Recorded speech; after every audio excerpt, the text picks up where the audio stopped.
Terminei com minha namorada porque a igreja e o pastor controlavam completamente nossa relação. Fiz a coisa certa?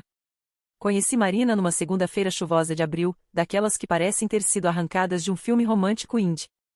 Eu estava numa livraria do centro, folheando uma edição antiga de poesia latino-americana, quando nossos olhares se cruzaram por cima das estantes. Ela sorriu primeiro, com um sorriso tímido, mas genuíno, e antes que eu percebesse, estávamos conversando sobre Gabriel Garcia Marques e tomando café na lanchonete ao lado.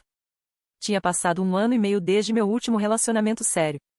1 ano e meio me reconstruindo, me redescobrindo, aprendendo a estar sozinha sem me sentir incompleta. Não estava procurando ninguém. Marina simplesmente apareceu, como essas coisas que acontecem quando você menos espera. Ela tinha 20 anos, mesma idade que eu. Era bonita de um jeito natural, sem esforço, cabelos castanhos ondulados sempre meio bagunçados, olhos expressivos que mudavam de cor dependendo da luz, um jeito de falar que misturava timidez e entusiasmo. Conversamos por 3 horas naquele primeiro encontro. Ela me contou sobre o curso de design gráfico, sobre a relação complicada com a mãe, sobre como adorava acordar cedo para ver o nascer do sol. Em algum momento da conversa, Marina mencionou casualmente que tinha entrado para uma igreja evangélica no início do ano. Tem me ajudado muito, ela disse, mexendo distraidamente na xícara de café. Estava passando por um momento difícil e uma amiga me convidou. Sabe como é? Eu não sabia, na verdade. Nunca fui religiosa. Não me considero ateia, acho que existe algo maior que a gente, alguma energia ou força que conecta tudo, mas igrejas sempre me deixaram desconfortável. Aquela sensação de estar sendo julgada, de ter que seguir regras que não fazem sentido para mim. Mas naquele momento, vendo os olhos de Marina brilharem enquanto falava sobre como a fé a tinha ajudado, decidi que não era importante.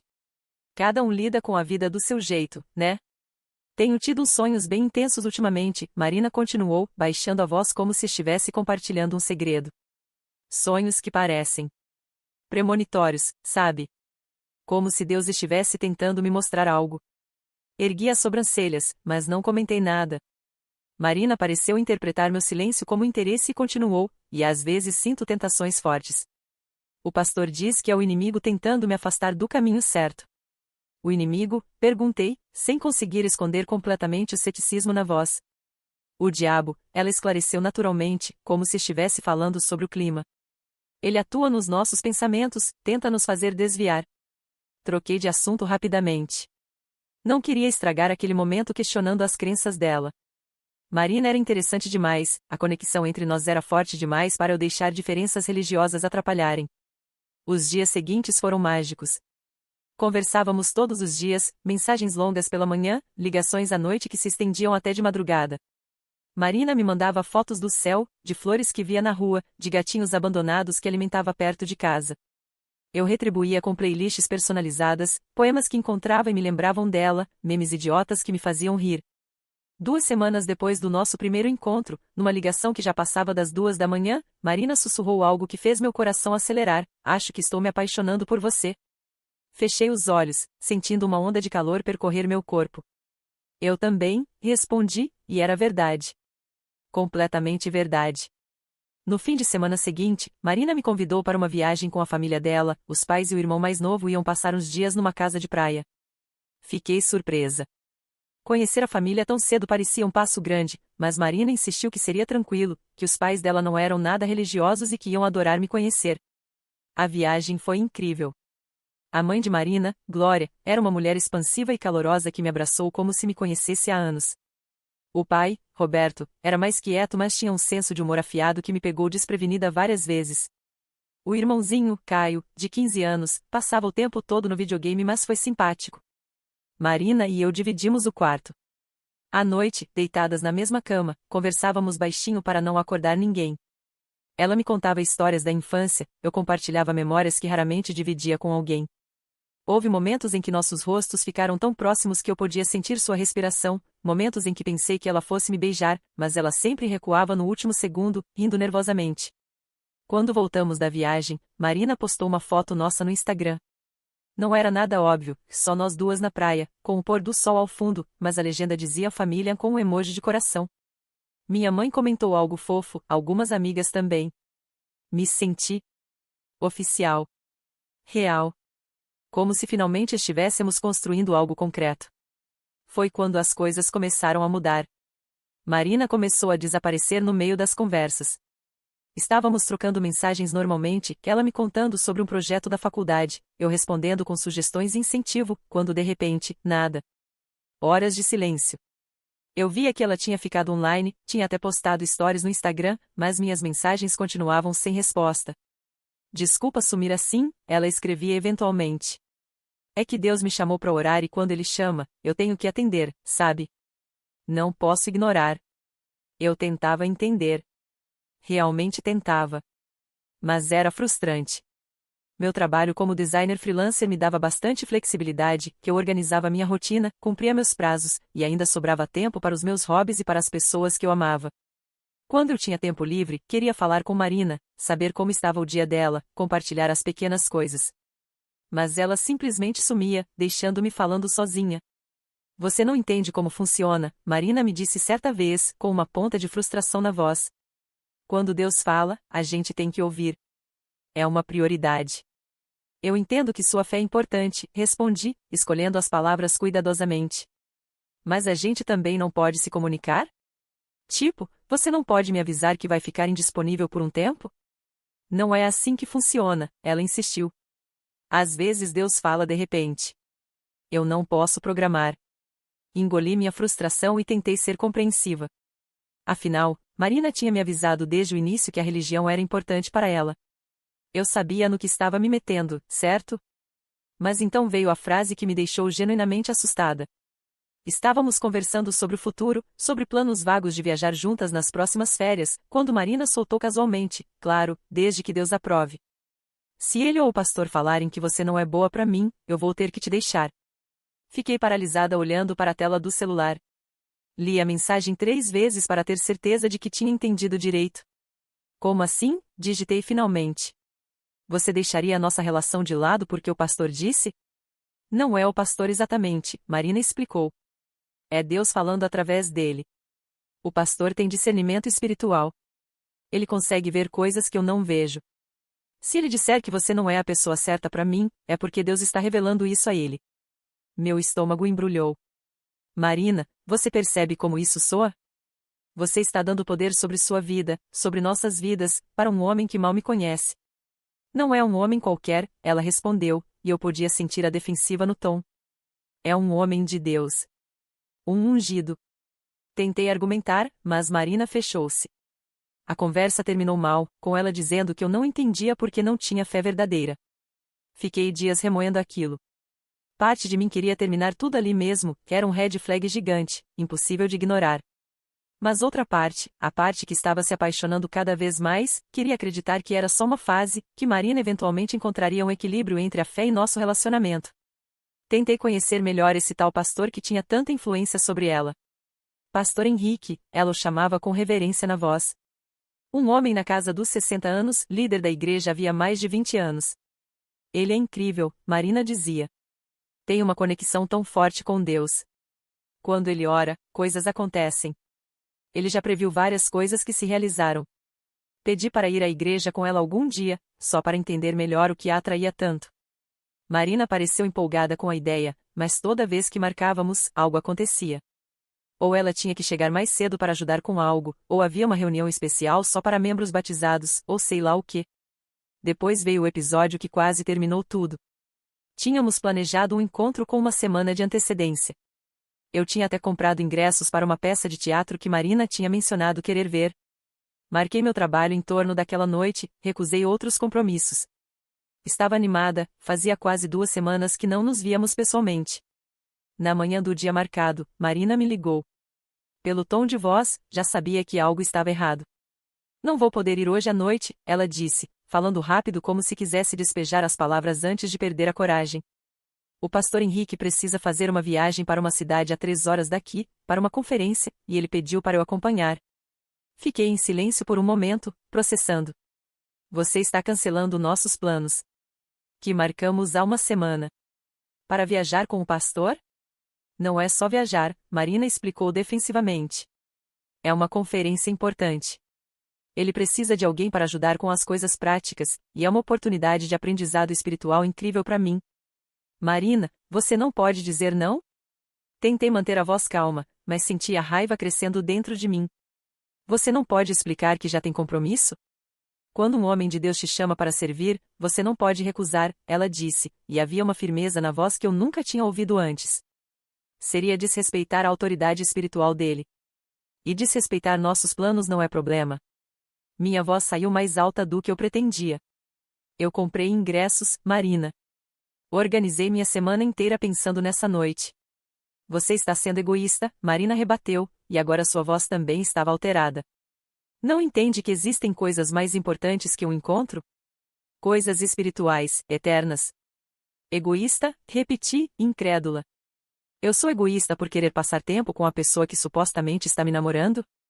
A discussão escalou rapidamente. Marina me acusou de não respeitar sua fé, de querer afastá-la de Deus. Eu disse que ela estava deixando a igreja controlar sua vida, que estava priorizando um pastor desconhecido acima de mim. Ambas dissemos coisas que não devíamos ter dito. Talvez a gente precise de um tempo, Marina disse finalmente, a voz trêmula.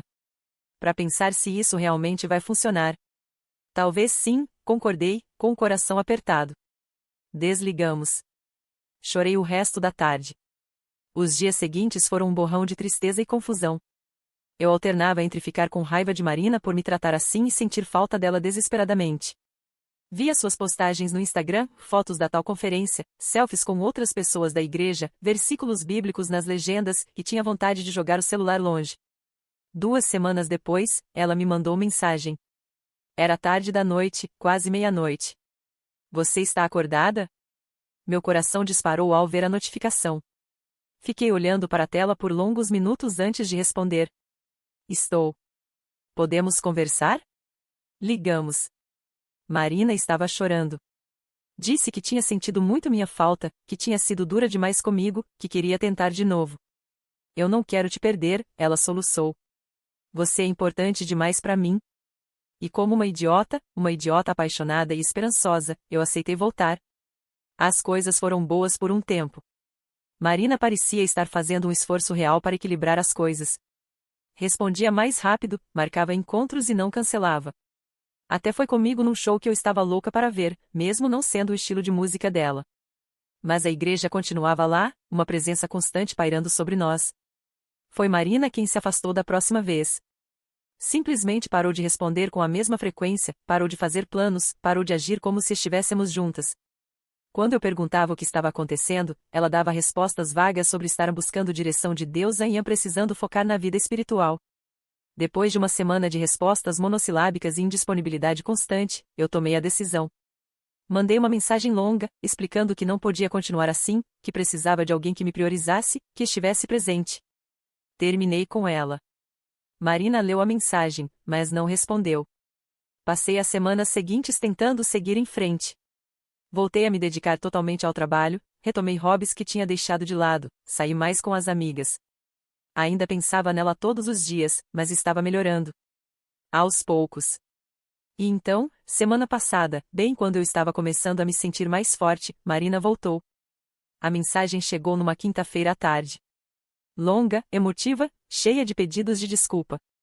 Ela disse que tinha estado confusa, que tinha deixado outras pessoas influenciarem demais seus pensamentos, que percebia agora o quanto tinha me machucado. Eu sinto muito, ela escreveu. De verdade. Você não merecia ser tratada assim. Parte de mim quis ignorar a mensagem. Bloquear o número e seguir em frente. Mas a outra parte, aquela parte teimosa e apaixonada, respondeu. Conversamos durante horas. Marina parecia diferente, mais consciente, mais presente. Me contou que tinha até conversado com a família sobre mim, que eles tinham perguntado por que eu não aparecia mais. Disse para eles que tinha cagado tudo, ela admitiu. Minha mãe ficou brava comigo. No final da conversa, Marina me fez um convite: quer passar o Natal aqui em casa? Meus pais adorariam te ver de novo. E eu?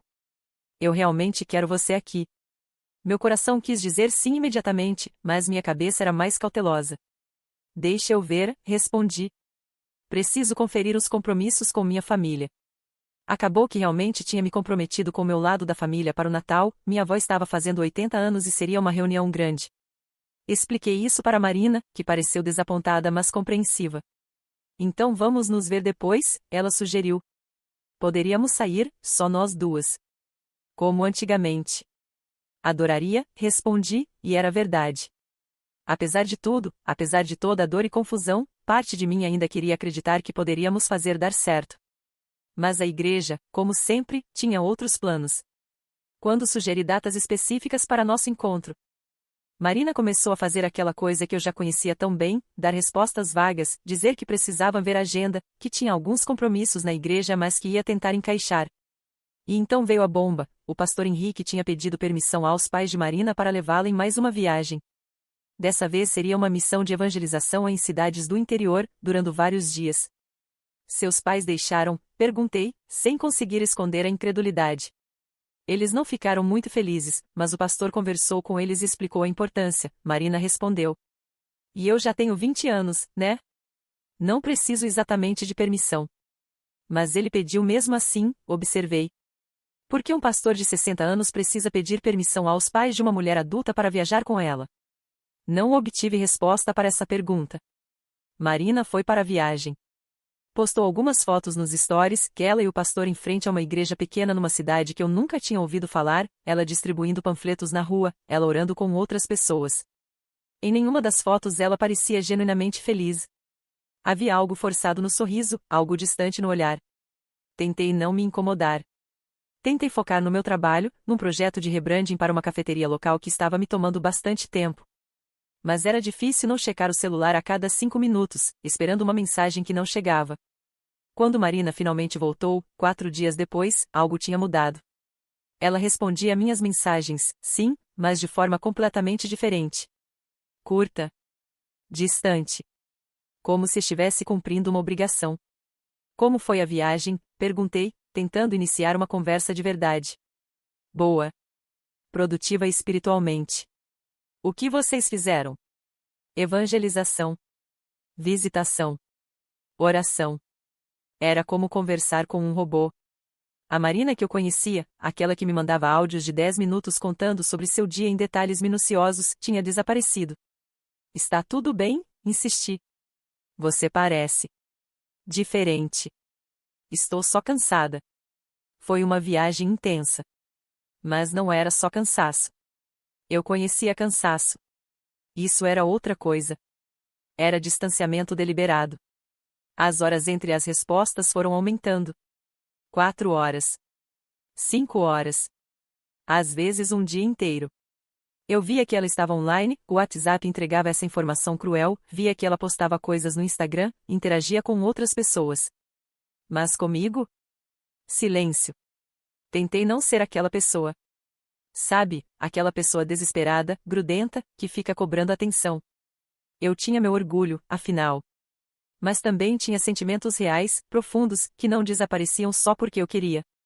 Foi quando descobri sobre o testemunho.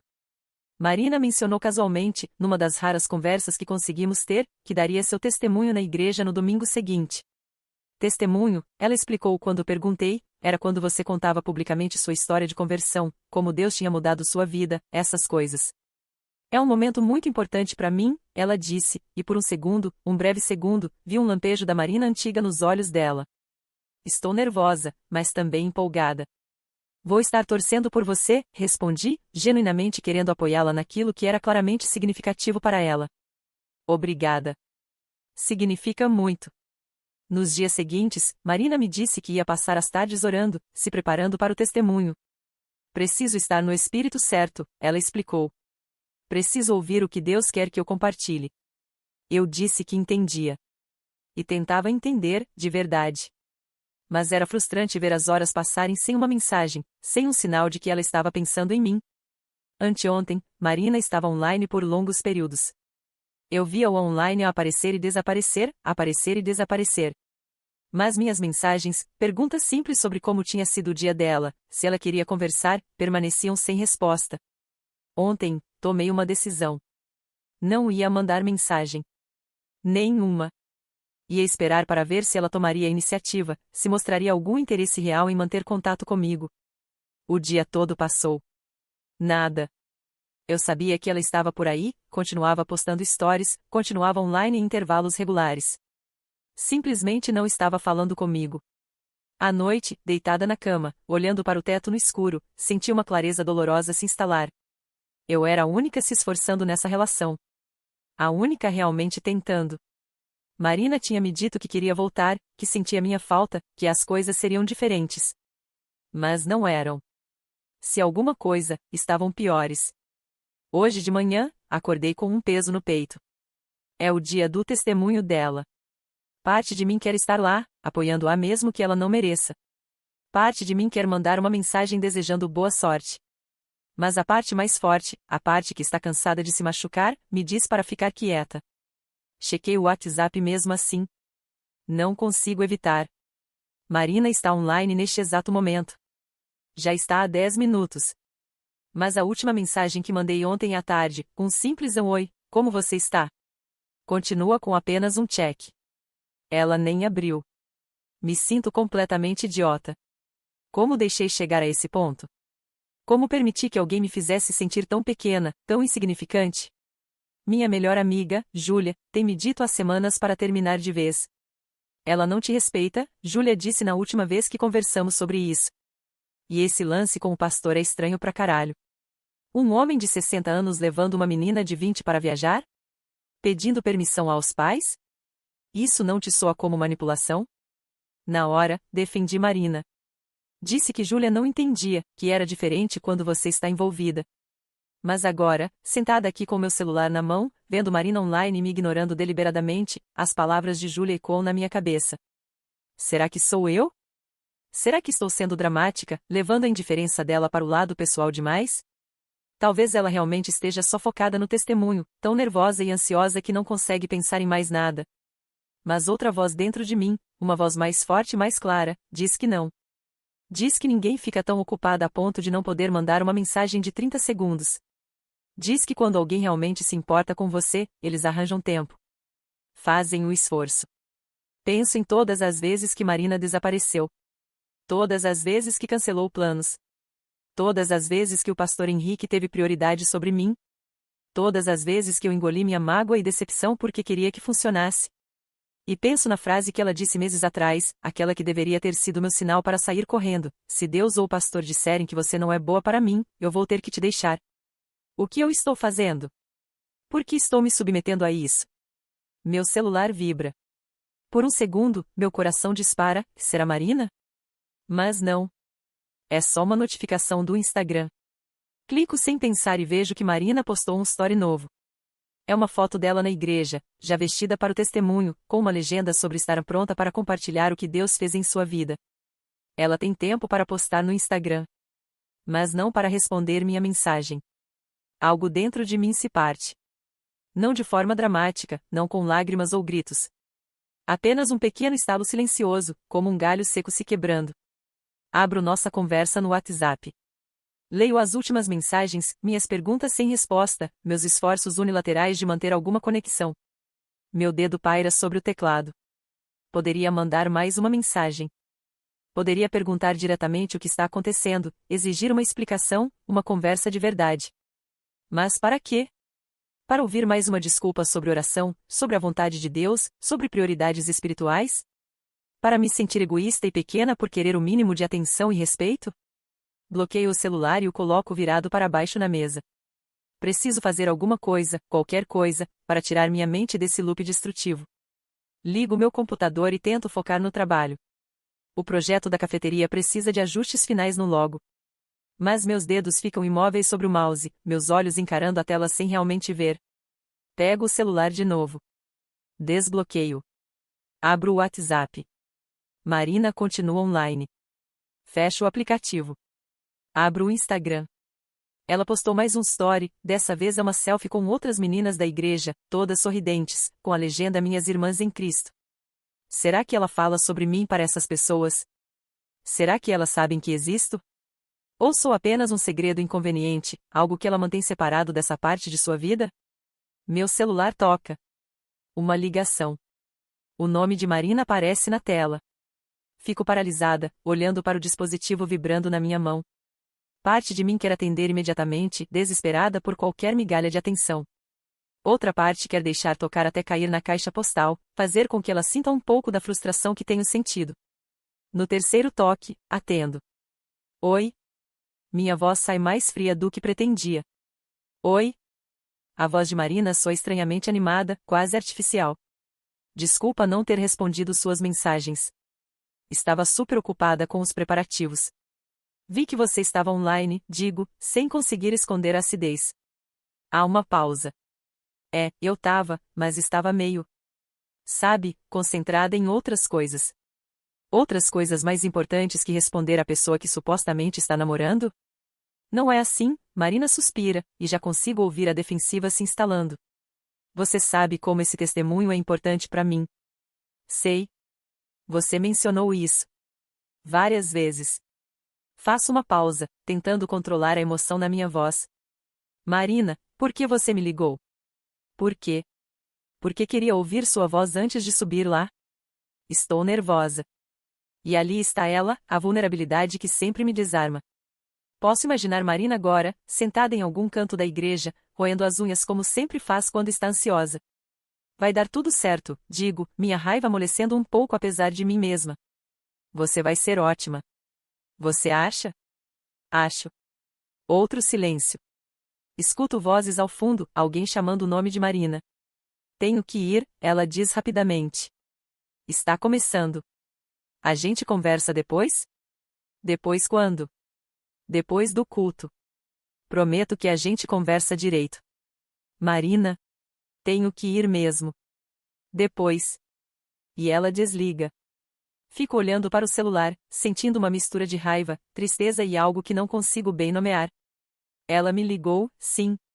Mas foi só para pegar o que precisava, um pouco de reasseguramento, um empurrãozinho de confiança, e depois desligar antes que eu pudesse realmente expressar como estou me sentindo.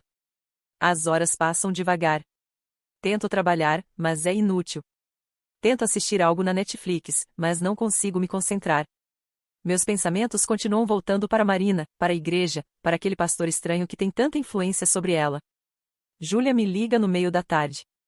E aí, tomou juízo? Ela pergunta sem rodeios. É assim que Júlia é, direta até o ponto de ser brutal às vezes. Ela me ligou hoje, digo. E nada.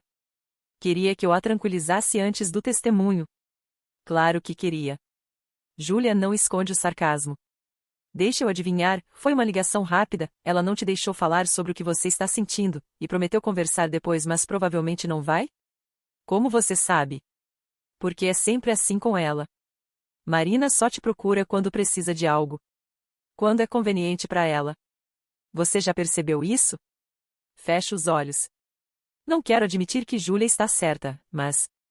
Não é sempre assim, começo, mas minha própria voz soa pouco convincente até para mim. Não? Júlia rebate. Então me diz uma única vez, em que Marina colocou suas necessidades acima das dela. Uma vez em que ela priorizou você, realmente priorizou. Fico em silêncio, tentando pensar. Deve ter havido vezes. Deve ter. Mas não consigo pensar em nenhuma. Júlia continua, sua voz amolecendo um pouco. Olha, eu sei que você gosta dela. Eu sei que quando é bom com Marina, é muito bom. Mas você merece alguém que te escolha consistentemente, não só quando é conveniente. Alguém que não te faça sentir que você está competindo com uma igreja inteira pela atenção dela. Eu sei, sussurro, sentindo lágrimas picarem meus olhos. E esse lance com o pastor? Cara, não é normal. Não é saudável. Um homem de 60 anos não deveria estar levando meninas jovens para viajar sozinhas com ele. Não deveria estar pedindo permissão aos pais delas como se fossem propriedade dele. Ele é o líder espiritual dela. Isso é manipulação, Júlia me corta. E Marina ou é muito inocente para ver, ou está tão envolvida que não quer ver. De qualquer forma, você não pode salvá-la disso se ela não quiser ser salva. Depois que desligamos, fico deitada no sofá, encarando o teto. As palavras de Júlia ecoam na minha cabeça, misturando-se com minhas próprias dúvidas e medos. Será que estou certa em me sentir assim?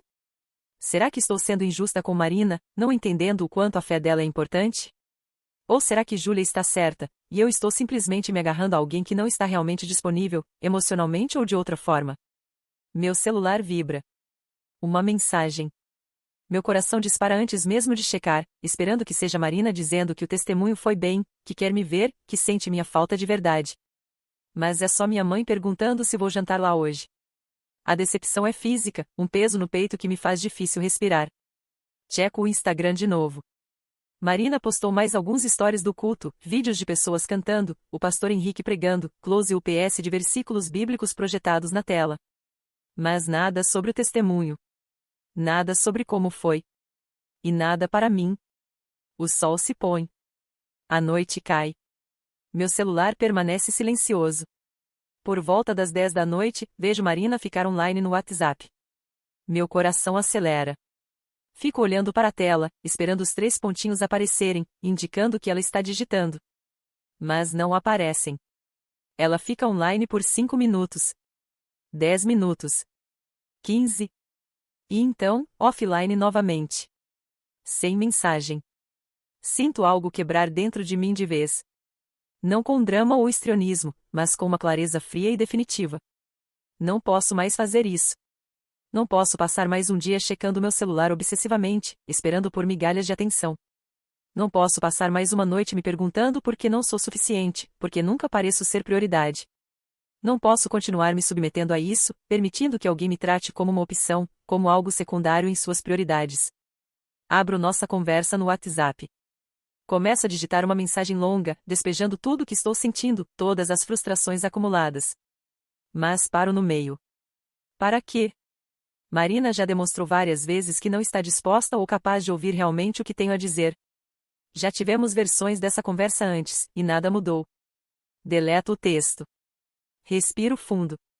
Amanhã vou tomar uma decisão. Amanhã vou fazer o que deveria ter feito semanas. Talvez meses atrás. Mas hoje vou apenas dormir. Ou tentar. Desligo o celular completamente, não só bloqueio a tela, mas desligo mesmo. Preciso de uma noite sem checar, sem esperar, sem me torturar. Deito na cama no escuro, ouvindo os sons da cidade lá fora. Carros passando. Alguém rindo na rua. Vida acontecendo, indiferente à minha pequena tragédia pessoal. E pela primeira vez em semanas, não choro. Só sinto um cansaço profundo, infiltrado nos ossos. Um cansaço de lutar por algo que talvez nunca devesse ter sido uma luta desde o início. Acordei no dia seguinte com uma clareza que não sentia há meses. Não foi uma daquelas revelações dramáticas que você vê em filmes, não houve música inspiradora tocando ao fundo nem um momento de iluminação súbita. Foi mais simples que isso. Mais real. Liguei o celular e, como esperado, havia mensagens de Marina. 3, para ser exata. Todas enviadas depois da meia-noite. Oi, desculpa a demora para responder. O testemunho foi incrível, Deus realmente se manifestou. Você está brava comigo? Olhei para as mensagens por um longo tempo. Não senti raiva. Não senti mágoa. Só senti cansaço. E uma certeza crescente de que precisava me libertar daquilo. Não respondi imediatamente. Primeiro, tomei café. Banho demorado. Me arrumei com calma, escolhendo uma roupa que me fazia sentir bem comigo mesma, uma calça jeans que eu amava e uma blusa verde que realçava meus olhos. Pequenos atos de autocuidado que tinha negligenciado enquanto estava consumida por aquele relacionamento tóxico. Só então peguei o celular de novo e comecei a digitar.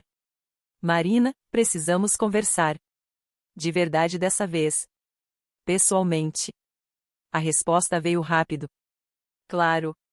Quando? Hoje à tarde. 3 horas. Naquela cafeteria onde nos conhecemos. Perfeito. Te vejo lá, coração vermelho. O emoji de coração me fez revirar os olhos. Como ela conseguia ser tão desconexa da realidade? Mas não importava mais. Passei a manhã organizando meus pensamentos, escrevendo pontos que queria abordar. Não ia deixar Marina me desviar do assunto ou me fazer sentir culpada. Dessa vez não. Cheguei à cafeteria 15 minutos adiantada. Pedi um café e me sentei na mesma mesa onde tudo tinha começado meses atrás. Parecia irônico, quase poético, terminar no mesmo lugar. Marina chegou atrasada, claro. 20 minutos de atraso. Entrou apressada, com aquele sorriso meio culpado que costumava me desarmar. Desculpa, desculpa. O pastor Henrique precisou que eu ajudasse com uma coisa na igreja e... Marina, cortei, minha voz firme mas não agressiva. Senta. Algo no meu tom fez o sorriso dela vacilar. Ela se sentou lentamente, as mãos nervosas mexendo na alça da bolsa. Eu não quero mais fazer isso, comecei, direto ao ponto. Não quero mais ser a pessoa que você procura só quando é conveniente. Não quero mais competir com uma igreja pela sua atenção.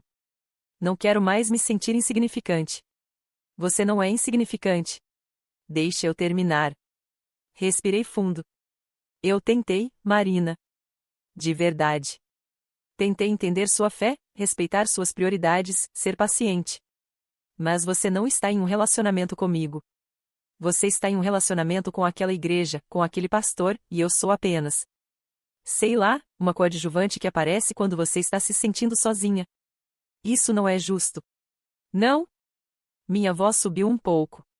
Você cancelou nossos planos múltiplas vezes para viajar com um homem de 60 anos. Você me ignora por dias, mas tem tempo de postar 20 stories no Instagram. Você me disse literalmente que me deixaria se o pastor mandasse. Como isso não é ser secundária na sua vida? Marina abriu a boca, fechou, abriu de novo. Vi lágrimas começarem a se formar nos olhos dela.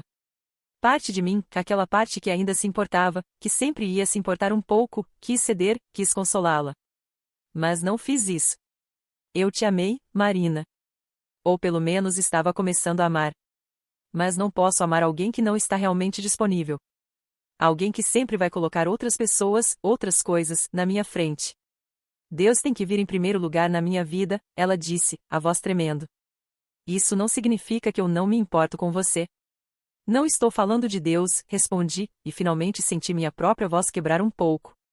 Estou falando do pastor Henrique. Estou falando dessa igreja que te consome. Estou falando de você usar sua fé como desculpa para me tratar mal. Eu não uso minha fé como desculpa. Usa sim. Olhei diretamente nos olhos dela. Toda vez que desaparece, é porque Deus te chamou para orar.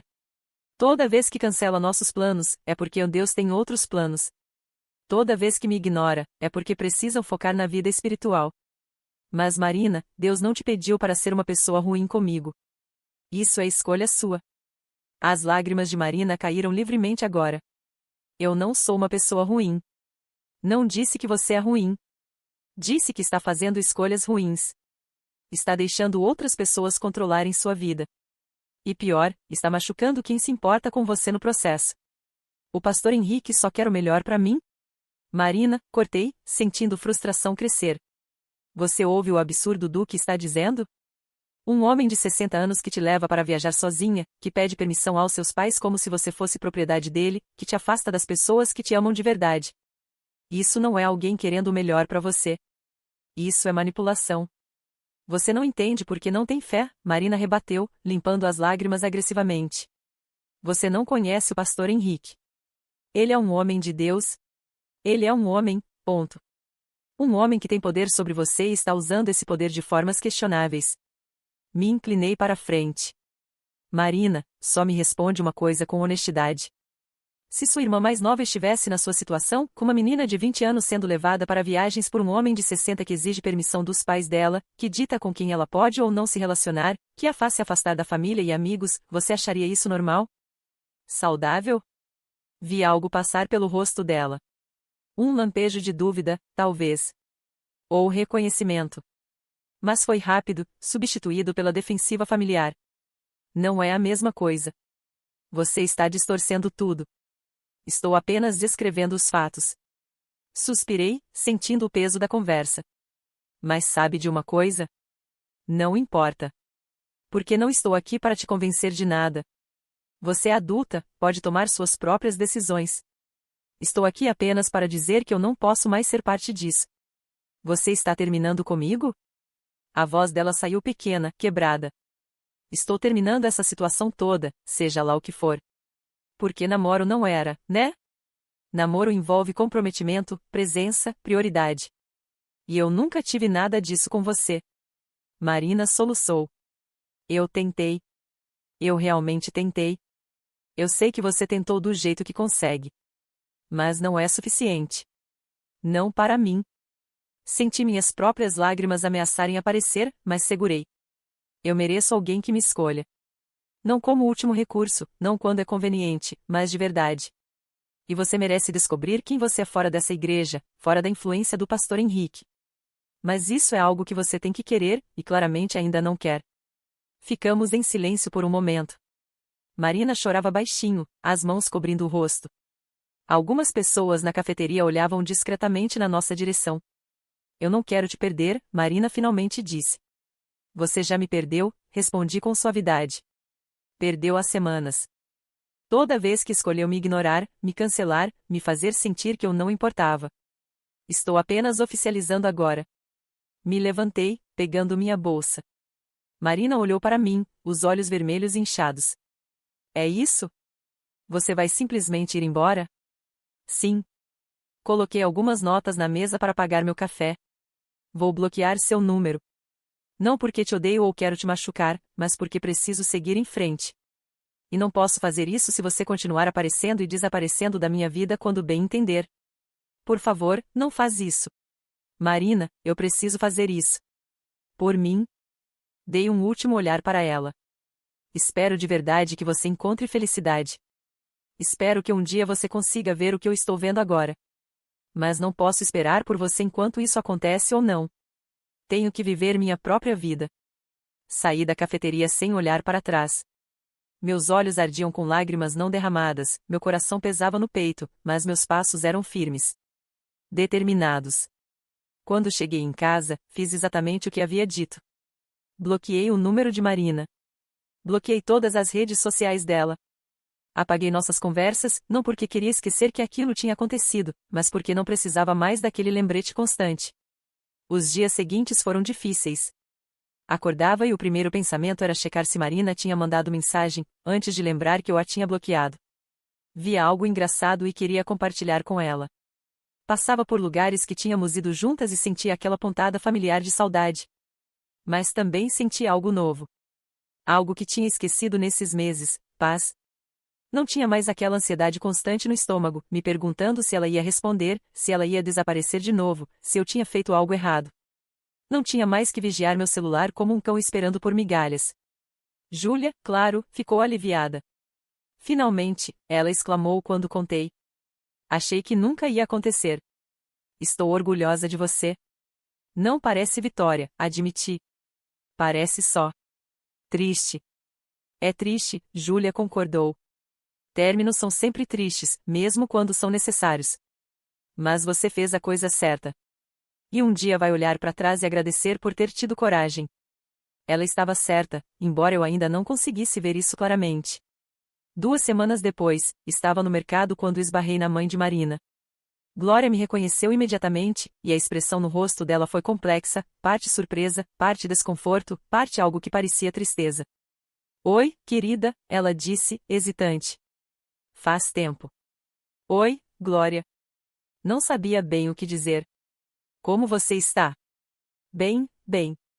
Ela mexeu nervosamente com a alça da bolsa, exatamente do jeito que Marina fazia. Olha, eu sei que você e a Marina não estão mais juntas. Ela me contou. Fiz que sim com a cabeça, desconfortável com a direção da conversa. Eu só queria que você soubesse, Glória continuou, baixando a voz, que Roberto e eu estávamos do seu lado. Nós gostávamos de você. Achávamos que você era boa para ela. Obrigada, disse, genuinamente tocada. Glória olhou ao redor, como se checando se alguém estava ouvindo. Essa igreja. Esse pastor. Roberto e eu estamos preocupados. Muito preocupados. Marina está diferente. Distante. Ela mal vem em casa, e quando vem, só fala sobre a igreja, sobre o pastor Henrique. É como se, ela parou, os olhos ficando úmidos. É como se tivéssemos perdido nossa filha. Meu coração apertou. Vocês já conversaram com ela sobre isso? Tentamos. Mas ela fica na defensiva, diz que não entendemos, que estamos sendo controladores. O pastor tem muita influência sobre ela. Glória limpou discretamente os olhos. Às vezes eu acordo no meio da noite e fico pensando, será que isso é culto? Será que minha filha está em um culto? A palavra ficou pendurada no ar entre nós, pesada e assustadora. Não sei o que dizer, admiti. Eu tentei também. Mas Marina não consegue ver. Ou não quer ver. Eu sei, querida. Eu sei. Glória colocou a mão no meu braço. Você fez o certo em sair. Não deixe ela te puxar de volta. Marina precisa aprender as coisas do jeito dela, por mais doloroso que seja pra gente assistir. Nos despedimos com um abraço apertado. Fiquei no estacionamento do mercado por vários minutos depois, processando a conversa. Saber que até a família de Marina estava preocupada validava minhas próprias preocupações, mas também me fazia sentir ainda mais impotente. O que alguém podia fazer quando a pessoa que você se importa está sob influência de algo assim? A resposta, eu estava aprendendo dolorosamente, era nada. Absolutamente nada, a não ser que a pessoa quisesse ajuda. Mas algumas semanas se passaram. Minha vida começou a se sentir minha de novo. Aceitei um projeto grande de design que tinha estado adiando, um rebranding completo para uma startup de tecnologia. Me joguei no trabalho de um jeito que não conseguia quando estava constantemente distraída por Marina. Voltei a sair com amigas regularmente. Retomei minha aula de cerâmica que tinha abandonado. Comecei a fazer trilhas nos finais de semana, redescobrindo o quanto amava estar na natureza. Não estava namorando ninguém, e nem queria, ainda. Mas estava namorando a mim mesma, de certa forma. Reaprendendo quem eu era fora de um relacionamento tóxico, fora dessa versão ansiosa e necessitada que Marina tinha me transformado. Foi então, 2 meses depois do nosso término definitivo, que recebi uma ligação inesperada. De Roberto, o pai de Marina. Oi, sinto muito incomodar, ele disse, a voz tensa. Sei que você e Marina terminaram, mas... Você tem como me fazer um favor? Meu estômago se apertou. O que aconteceu? Marina se mudou. Para a casa do pastor Henrique. Fiquei gelada. O quê? Ela nos disse que Deus estava mandando ela servir em tempo integral na igreja. Que precisava estar mais perto do ministério. Juntou suas coisas e foi morar na casa desse homem. A voz de Roberto estava carregada de angústia e raiva. Ele tem tipo uma casa de oração anexa à propriedade dele, e aparentemente outros jovens da igreja moram lá também. Mas... não sei. Não me sinto bem com isso. Vocês não podem. Sei lá, impedir? Mesmo enquanto falava, sabia como soava ridículo. Marina tinha 20 anos. Era legalmente adulta. Ela é maior de idade. E quando tentamos conversar, ela surta. Nos acusa de estar contra a vontade de Deus, de não apoiar sua fé. O pastor Henrique até veio aqui, teve a cara de pau de sentar na nossa sala e nos dizer que devíamos os soltar nossa filha para cumprir seu chamado. Ponto. Roberto fez uma pausa. Eu quase socou esse filho da puta. Era a primeira vez que eu ouvia Roberto falar palavrão. A situação devia estar realmente grave. Por que está me ligando? Perguntei suavemente. Porque Glória mencionou que você estava preocupada também. Porque você conhece Marina de um jeito diferente. E por quê? Honestamente, não sei mais o que fazer. Pensei que talvez, se você falasse com ela. Roberto, interrompi gentilmente. Eu bloqueei Marina. Por uma boa razão. Não posso voltar para aquela situação. Foi tóxico para mim. Eu entendo. Sinto muito, não deveria ter ligado. Ele soou derrotado. Mas, continuei, uma ideia formando na minha cabeça, tem uma coisa que vocês podem fazer. E que eu posso ajudar com. O quê? Pesquisar.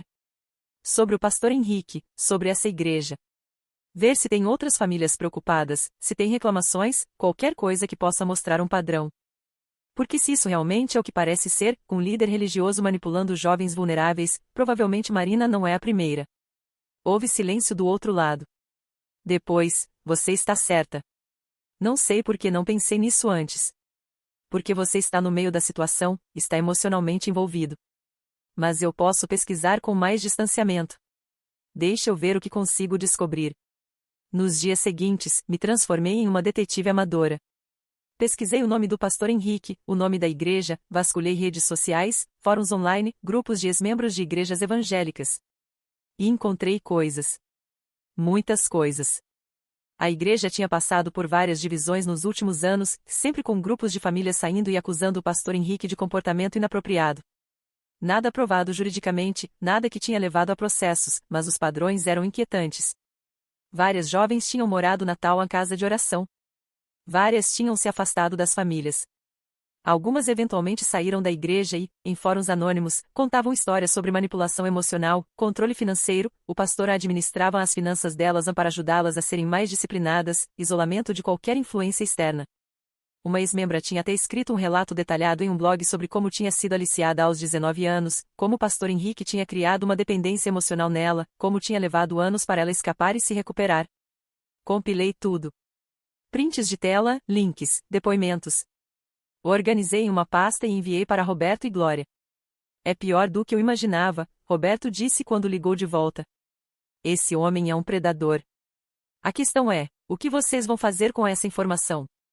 Vou mostrar para Marina, ele disse com determinação. Vou obrigá-la a sentar e ler cada palavra. Não sei se vai funcionar, avisei. Pessoas sob manipulação geralmente rejeitam evidências, por mais óbvias que sejam. Vão dizer que é perseguição, que é mentira do inimigo, qualquer coisa para proteger o manipulador. Eu sei. Mas preciso tentar. É minha filha. Alguns dias depois, Roberto me ligou novamente. Pela voz, sabia que não eram boas notícias.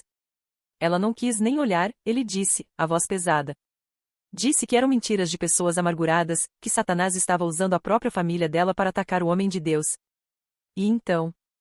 Ela disse que não vai mais vir aqui. Que precisamos respeitar suas escolhas ou se quisermos fazer parte da vida dela. Meu coração afundou. Sinto muito, Roberto. O pastor Henrique está alienando ela de nós sistematicamente. E não tem nada que possamos fazer legalmente. Ela é adulta, não está sendo fisicamente abusada, está lá por vontade própria. Ele fez uma pausa. Como ele consegue fazer isso? Como consegue convencer essas meninas de que ele é mais importante que as próprias famílias? É isso que manipuladores fazem, respondi quietamente. Eles isolam as vítimas. Fazem com que elas dependam emocionalmente deles. E usam a fé como arma, porque quem vai questionar quando é a vontade de Deus? Depois dessa ligação, me senti impotente e frustrada. Tinha feito o que podia, mas não tinha sido suficiente. Marina estava lá, naquela casa, sob influência daquele homem horrível, e não havia nada que eu ou sua família pudéssemos fazer. Mas então, algo mudou. 2 semanas depois, recebi uma mensagem de um número desconhecido. Oi. É a Beatriz. Amiga da Marina da igreja. Preciso falar com você. É urgente. Fiquei olhando para a mensagem, desconfiada. Seria uma armadilha? Alguém da igreja tentando me manipular? Mas a curiosidade venceu. Sobre o quê? Sobre Marina. E sobre o pastor. Não posso falar por mensagem. Podemos nos encontrar? Concordamos em nos encontrar em um lugar público, a mesma cafeteria onde tinha terminado com Marina, ironicamente. Beatriz era uma menina de aparência jovem, talvez 18 ou 19 anos, com olhos que pareciam mais velhos que sua idade. Obrigada por vir, ela disse quando nos sentamos. Eu não sabia com quem mais falar. Marina me falou de você algumas vezes, antes de... Bem, antes. Antes de quê? Antes de se mudar para casa. Antes de ficar completamente sob o controle dele. Beatriz mexeu nervosamente com a xícara de café. Eu morei lá também. Por 6 meses. Saí há 3 semanas. Meu coração acelerou. O que aconteceu? E então Beatriz me contou tudo. Como o pastor Henrique criava uma hierarquia entre os jovens que moravam na casa, com ele no topo obviamente. Como ele controlava cada aspecto de suas vidas, o que vestiam, com quem falavam, que programas assistiam. Como ele fazia sessões de libertação particulares onde expulsava demônios das meninas, sessões que envolviam toque físico inapropriado que ele justificava como unção. Como ele tinha preferidas, sempre meninas jovens, bonitas, vulneráveis, que recebia atenção especial e levava para viagens. Como ele manipulava financeiramente todos eles, dizendo que o dinheiro que ganhavam deveria ser semeado no ministério. E como ele estava fazendo tudo isso com Marina agora. Ela é a nova favorita, Beatriz disse, os olhos marejados. Desde que chegou, ele não tira os olhos dela. Ela vai com ele para todo lado. E Marina? Ela está tão cega, tão convencida de que ele é um homem de Deus, que não consegue ver. Por que você está me contando isso? Perguntei. Porque vou denunciar. Oficialmente. E preciso de mais gente. Quanto mais vítimas falarem, mais forte é o caso. Beatriz me olhou intensamente. Sei que você não foi abusada por ele diretamente, mas foi afetada por ele. Marina poderia ter te dado testemunho sobre como ele era no início, antes disso tudo piorar. Processei a informação. Você já falou com a polícia? Ainda não. Estou reunindo evidências primeiro. Conversando com outras ex-membras. Tem pelo menos 5 de nós dispostas a falar. Mas quanto mais pessoas, melhor. E os pais de Marina? Eles sabem disso? Ainda não. Achei que você poderia. Talvez falar com eles? Explicar o que está acontecendo. Porque se formos fazer isso, vamos precisar do apoio deles também. Saí daquele encontro com a cabeça girando. Liguei para Roberto imediatamente e contei tudo. A reação dele foi visceral, raiva pura, o tipo de raiva protetora que um pai sente quando alguém machuca seu filho. Ele e Glória queriam ir até a casa do pastor imediatamente, arrancar Marina de lá à força. Não podem fazer isso, avisei. Vão só empurrar ela mais para dentro. O que vocês podem fazer é apoiar Beatriz na denúncia. Dar sua perspectiva como pais preocupados. Deixar registrado que estão tentando proteger sua filha. Mas enquanto isso Marina continua lá, com esse monstro. Eu sei. Eu sei que é difícil. Mas se vocês fizerem isso do jeito errado, podem perder Marina completamente. Ela precisa sair por vontade própria, ou pelo menos ser removida oficialmente pelas autoridades. Roberto concordou relutantemente. Nos dias seguintes, ajudei Beatriz e as outras ex-membras a organizar seus relatos. Conectei elas com os pais de Marina. Juntos, montamos um caso sólido. A denúncia foi feita. Oficialmente. No Ministério Público, porque envolvia menores em algumas das situações passadas. Na polícia, por questões de abuso psicológico e financeiro. E na organização guarda-chuva de igrejas evangélicas a qual a igreja do pastor Henrique era afiliada. As coisas aconteceram surpreendentemente rápido depois disso. Aparentemente, quando autoridades começaram a investigar, descobriram ainda mais irregularidades, questões financeiras, desvio de dízimos, até suspeitas de abuso sexual, embora nada provado ainda. Pastor Henrique foi afastado temporariamente da liderança da igreja enquanto as investigações continuavam. A casa de oração foi fechada, e todos os residentes foram mandados de volta para suas famílias. Incluindo Marina. Não falei com ela. Mantive meu bloqueio, mantive minha distância. Não era minha responsabilidade ajudá-la a se recuperar disso, que eu tinha minha própria cura para focar. Mas soube, através de Glória, como ela estava. Confusa. Em negação no início, insistindo que era tudo uma conspiração, que o pastor era inocente. Mas aos poucos, conforme mais informações saíam, conforme mais vítimas falavam publicamente, algo começou a rachar naquela certeza absoluta. Marina começou terapia. Não teve escolha, foi o ultimato dos pais: ou ela concordava em buscar ajuda profissional ou eles não a apoiariam mais financeiramente. E pela primeira vez, sem a influência constante do pastor, sem a igreja consumindo cada segundo do seu tempo, Marina começou a ver. Ver como tinha sido manipulada. Ver como tinha machucado as pessoas que amava. Ver como tinha quase desperdiçado sua vida em algo tóxico disfarçado de sagrado. 3 meses depois de tudo isso explodir, recebi outra mensagem de número desconhecido. Oi? É Marina. Sei que me bloqueou e entendo completamente. Não estou pedindo para você responder. Só queria que você soubesse que eu sinto muito. Por tudo. Você estava certa sobre o pastor, sobre a igreja, sobre tudo. E eu te tratei terrivelmente. Você merecia muito melhor. Espero que esteja bem e feliz. Obrigada por ter ajudado Beatriz e as outras meninas. Sei que você fez parte de tirar ele de lá, e provavelmente me salvou no processo. Obrigada. De verdade. Olhei para a mensagem por um longo tempo. Senti coisas, compaixão, tristeza, um pouco de satisfação de estar certa, embora não fosse orgulhoso admitir, mas principalmente alívio. Alívio de que Marina estava segura. Alívio de que tinha saído daquela situação. Alívio de que estava, finalmente, começando a acordar. Não respondi à mensagem. Bloqueei o novo número também. Não porque não me importava com Marina.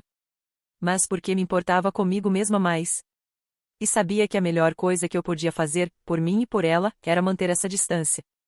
Marina tinha sua própria jornada de cura pela frente. E eu tinha a minha. 6 meses depois do término, estava em uma galeria de arte numa exposição de fotografia. Tinha ido sozinha, algo que estava aprendendo a apreciar, fazer coisas que gostava sem precisar de companhia. Foi lá que conheci Sofia.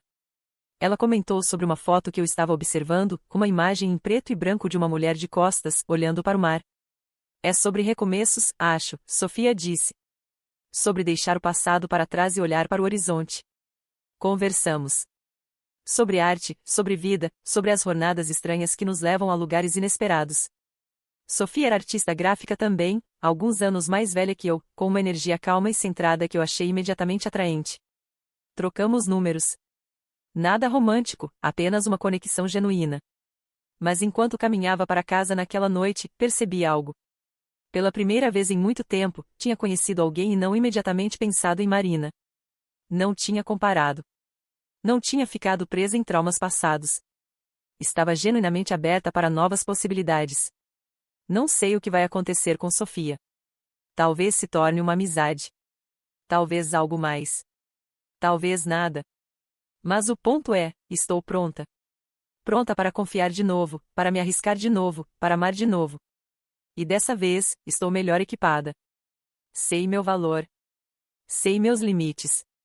Sei reconhecer sinais de alerta. Sei quando segurar e quando deixar ir. Marina me ensinou tudo isso, de um jeito doloroso, mas valioso.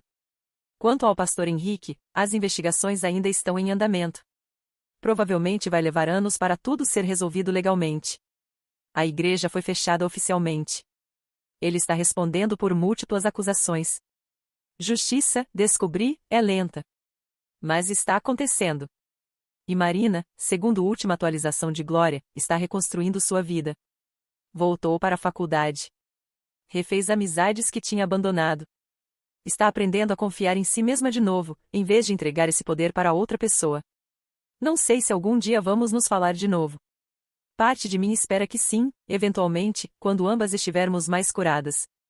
Parte de mim está em paz se nunca acontecer. Porque percebi algo fundamental: algumas pessoas entram na nossa vida não para ficar, mas para nos ensinar algo. Marina me ensinou sobre amor próprio, sobre limites, sobre a importância de escolher a si mesma. E por mais doloroso que tenha sido, sou grata pela lição. Hoje, sentada na minha varanda com uma xícara de chá, assistindo o pôr do sol pintar o céu de tons de laranja e rosa, me sinto inteira. Não perfeitamente curada, ainda tenho cicatrizes, ainda tenho momentos difíceis. Mas inteira. E livre. Livre daquela ansiedade constante, daquela necessidade de validação, daquela versão de mim que aceitava migalhas porque tinha medo de ficar sozinha. Aprendi que estar sozinha não é solidão.